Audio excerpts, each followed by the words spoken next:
RK रनक channel subscribe करें, बेल icon घंटी दबाएं। आप लोग के पहले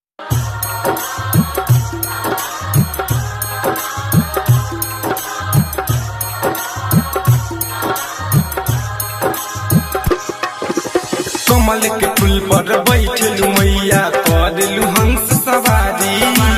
कमल के फूल पर बैठलू मैया करलू हंस सवारी। विद्या के दाता सरस्वती माता सुनला न बेटा के बात किए के गो बात मोराया मैटरी करा दिन पास किए के गो बात मोराया मैटरी करा दिन पास। एहो कमल के फूल पर बैठलू मैया करलू हंस सवारी। कमल के फूल पर बैठलू मैया करलू हंस सवारी। विद्या के दाता सरस्वती माता सुनला न बेटा के बात किए के गो बात मोराया मैटरी करा दिन पास किए के गो बात मोराया मैटरी करा दिन पास किए के गो बात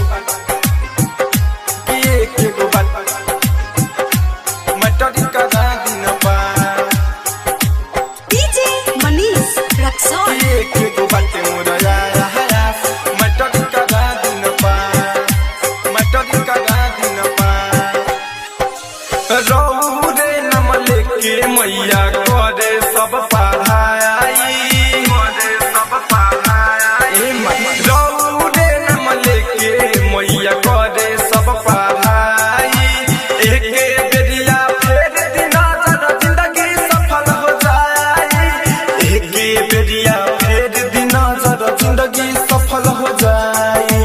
सुन लिया रजिया एगो मतरिया कहतनी हम साच किए के गो बाटे मोराया